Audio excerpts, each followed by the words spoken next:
Hello everyone, कैसे हैं आप सब। विज्ञान चैनल पे एक बार फिर से स्वागत है। मैं आशीष गुप्ता। आज का जो टॉपिक है मैं आप बताने जा रहा हूँ diffusion principle in biological system. सबसे पहले हम जानेंगे कि डिफ्यूजन होता क्या है। तो हायर कंसंट्रेशन से लोअर कंसंट्रेशन की तरफ जो पार्टिकल मूव करके जाएंगे उससे हम डिफ्यूजन कहते हैं। जैसे कि जब हम कोई ड्रग खाते हैं, कोई हम दवाई खाते हैं, मान लीजिए हमको बुखार हुआ और हम पैरासिटामोल दवाई खाना शुरू किए, तो हमारी बॉडी में वो जब जाएगा, हमारे स्टमक में जब वो पहुंचेगा तो वहाँ पहुंचने के बाद होगा डिसइंटीग्रेशन के बाद वो डिजॉल्व होगा, और डिजॉल्व के बाद वो डिफ्यूजन प्रोसेस के हेल्प से ब्लड कैपिलरीज में पहुंचेगा। जैसे वो ब्लड कैपिलरी में पहुंचेगा वहाँ से ब्लड मूवमेंट कंटिन्यूसली करता रहता है और आपके अदर पार्ट्स पे जाके पहुंचाता है। जहाँ पे ड्रग की नीड होगी वहाँ जाकर वो बाइंड होगा, आपका ड्रग जाके बाइंड होगा और आपका बुखार उतर जाएगा। तो सबसे पहले बात करते हैं कि डिफ्यूजन की डेफिनेशन क्या होती है। Diffusion is a movement of molecule of substance from higher concentration to the region of low concentration at the molecules. जैसे कि आप यहाँ पे देख रहे हैं कि एक जगह पे बहुत ज़्यादा मॉलिक्यूल्स रखा हुआ है और दूसरी जगह पे बहुत ही कम। तो कह सकते हैं कि, और इसका एरो देखिए किस तरफ है, जिस तरफ आपका ड्रग मॉलिक्यूल जा रहा है। हायर से लोअर की तरफ मूवमेंट करेगा, ये प्रोसेस आपका कहलाएगा डिफ्यूजन प्रोसेस। अब बात आती है कि movement of the solute is due to the concentration gradient. The diffusion is biological system is the movement of drug from the region of higher concentration to the region of lower concentration across the membrane or the barrier.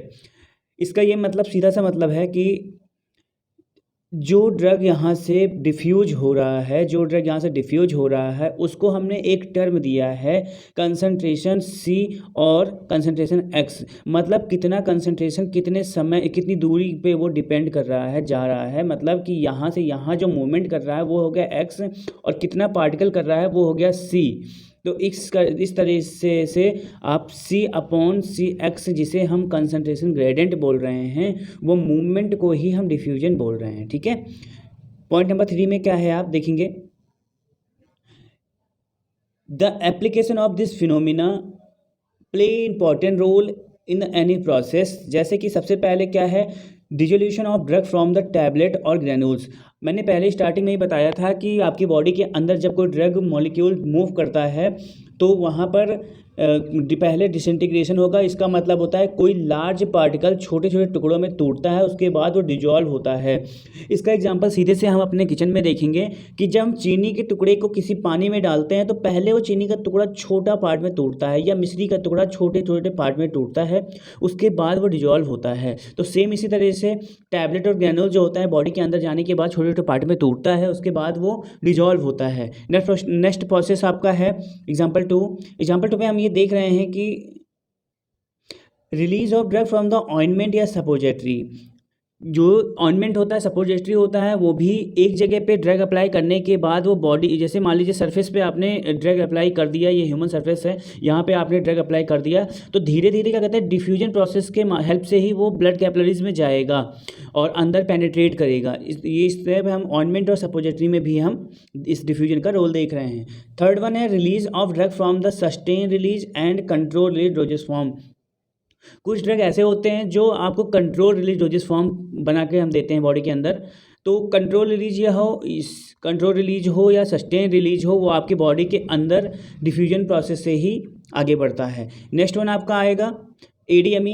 ADME क्या होता है, A for क्या होता है absorption, D for क्या होता है distribution, M for क्या होता है मेटाबोलाइज, और ई फॉर क्या होता है एक्सक्रीशन। इसका सीधा सा मतलब ये है कि जब कोई ड्रग आप खाते हैं तो वो बॉडी के अंदर एब्जॉर्ब होता है, उसके बाद वो डिफ्यूजन के हेल्प से ब्लड में पहुंचता है। तो ब्लड क्या करता है, अलग अलग पार्ट में वो डिफ्यूजन कर रहा है, पहुंचा रहा है, डिस्ट्रीब्यूट कर रहा है।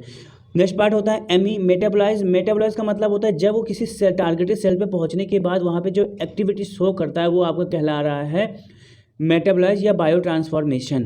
नेक्स्ट वन कहलाता है एलिमिनेशन। जब वो फाइनल आपका वर्क कंप्लीट कर लेगा अपना वो ड्रग, तो वो बॉडी के अंदर तो रहेगा नहीं, उसके बाहर निकलना पड़ेगा। उस प्रोसेस को हम बोल रहे हैं एलिमिनेशन, एलिमिनेट करना।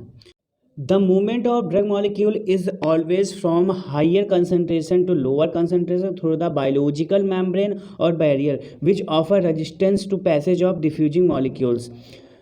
तो यहाँ भी डेफिनेशन ही दिया गया है बेसिकली। तो के लिए डिफ्यूजन को जानने के लिए दो लॉ दिया गया है जिसे हम फिक्स लॉ बोलते हैं, फिक्स लॉ फर्स्ट और फिक्स लॉ सेकंड। तो सबसे पहले देखते हैं, एक एग्जांपल लेके चलते हैं कि मान लीजिए आप कहीं जा रहे हैं और आपने एक गुलाब का फूल देखा, उसको आपने लिया और लाके अपने रूम में रख दिया। तो वो गुलाब का फूल आपने रखा एक जगह पे है, लेकिन कुछ समय बाद वो पूरे कमरे में उसकी जो महक होगी वो फैल जाएगा। तो इस जो ये महक फैल रही है, तो ये कैसे, किस प्रोसेस से हो रहा है? ये आपका डिफ्यूजन प्रोसेस से हो रहा है।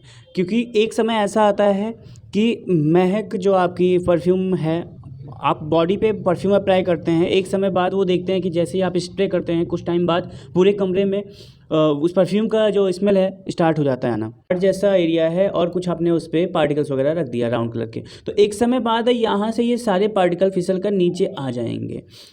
तो उसको करने के लिए कुछ टाइम तो लगेगा ही। तो आपका ये जो ग्राफ है वो नीचे टी मेंशन करेगा और यहाँ पर आपका करेगा कंसंट्रेशन ग्रेडियंट, सी बोल सकते हैं इसको, ठीक है।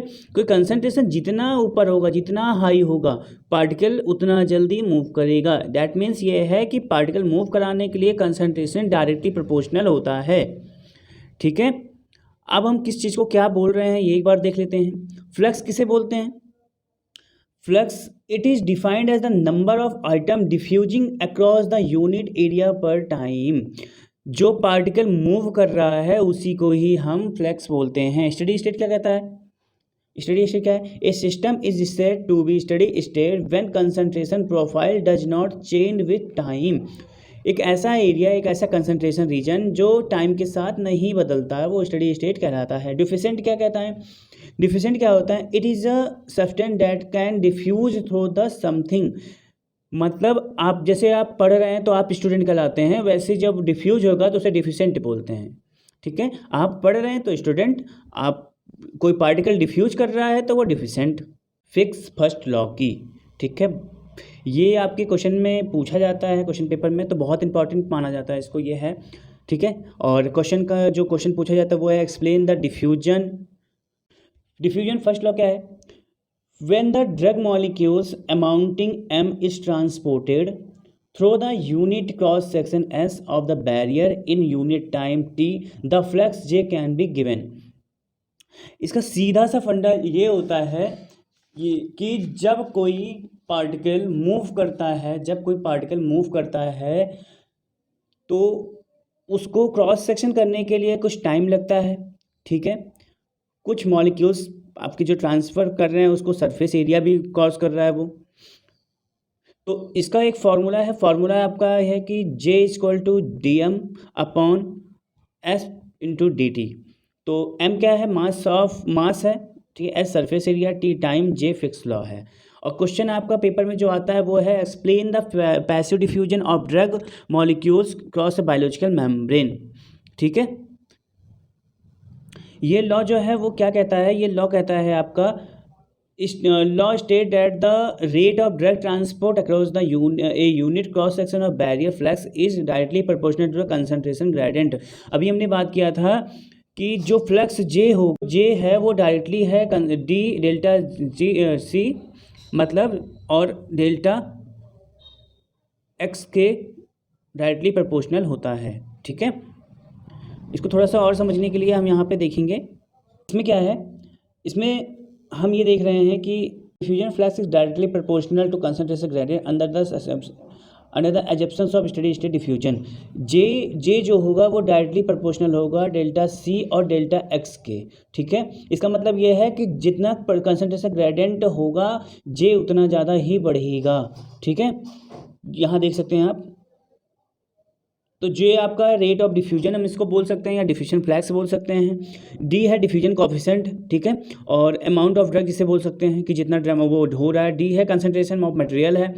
और नेक्स्ट वन आपका डी एक्स होता है कि वो टाइम कितना, डिस्टेंस कितना चेंज कर रहा है, ठीक है। इस फिगर के हिसाब से देख सकते हैं कि यहाँ पे हम इस ग्राफ में देखेंगे कि ग्राफ में के हेल्प से कि ग्राफ ये है आपका जो कि कंसंट्रेशन और टाइम के बीच में बना हुआ है, कंसंट्रेशन वर्सेस टाइम के बीच में प्लॉट हुआ है। तो देख रहे हैं कि पहले काफ़ी हाई है, उसके बाद वो लो होता चला जा रहा है। क्यों? क्योंकि कंसंट्रेशन ग्रेडियंट, कंसंट्रेशन जो होगा किसी ड्रग मॉलिक्यूल का वो बहुत हाई होगा पहले, उसके बाद जैसे जैसे टाइम बढ़ेगा वो डिफ्यूज होकर दूसरे पार्ट में चला जाएगा, इसलिए उसकी जो नंबर है, उसका जो अमाउंट है वो कम होता चला जाएगा। इसलिए कहते हैं कि J directly proportional to delta C upon delta x.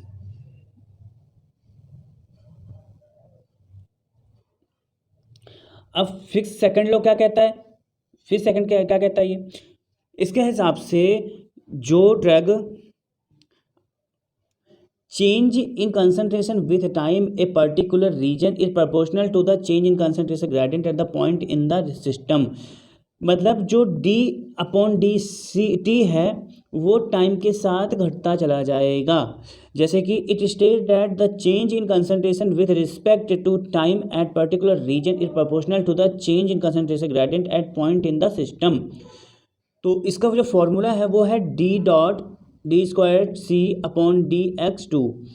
तो हम बेसिकली फिक्स फर्स्ट लॉ और फिक्स सेकेंड लॉ में अगर हम डिफरेंट की बात करें तो क्या डिफरेंट होता है? तो फर्स्ट लॉ होगा, फर्स्ट लॉ में हम देख रहे थे कि डिस्टेंस चेंज हो रहा है, और सेकंड लॉ में हम देख रहे हैं कि टी चेंज हो रहा है। ये हो गया फर्स्ट लॉ, ये हो गया सेकंड लॉ, टी चेंज हो रहा है। तो फिर से हम देख रहे हैं, एक बार थोड़ा सा बता रहे हैं आपको कि मान लीजिए क्या कहते हैं, आप किसी क्लास में बैठे हुए हैं, सारे बच्चे किसी क्लास में बैठे हुए हैं, ठीक है। उनको बोला जा रहा है कि आप दूसरे क्लास में जाके शिफ्ट हो जाइए, ठीक है। आप 50, मान लीजिए 10 बच्चे किसी क्लास में बैठे हुए हैं, बोला जा रहा है कि आप दूसरे क्लास में जाके शिफ्ट हो जाइए। तो यहाँ से यहाँ की दूरी, दोनों क्लास के दूरी जो हो रही है वो हो गई आपकी x, ठीक है। और यहाँ से बच्चों को जाने में जितना टाइम लग रहा है इस क्लास में वो हो गया आपका t। तो फर्स्ट लॉ कहता है कि डिस्टेंस कितना ट्रैवल कर रहा है, और सेकंड लॉ ये कहता है कि टाइम कितना लग रहा है। इस तरह से हम फर्स्ट लॉ और सेकंड लॉ को आइडेंटिफाई कर सकते हैं। सेकंड लॉ का जो आपको फॉर्मूला होगा वो आप देख सकते हैं कि कंसंट्रेशन ग्रेडियंट जिसे बोलते हैं हम, D delta C upon delta T is equal to minus D, मतलब रेट ऑफ डिफ्यूजन, या जे से डिनोट करते हैं कहीं पे, delta square C upon X square, delta X square. तो हम ये देख रहे हैं कि जो टी है वो एक्स के बराबर है। अगर x ज़्यादा है तो t आपका ज़्यादा लगेगा, क्योंकि बच्चों को इस क्लास से दूसरी क्लास में जाने के लिए, ट्रांसपोर्ट करने के लिए, चेंज करने के लिए क्लासरूम कुछ तो टाइम में लगेगा ना, उस समय को ही हम डिफ्यूजन कहते हैं।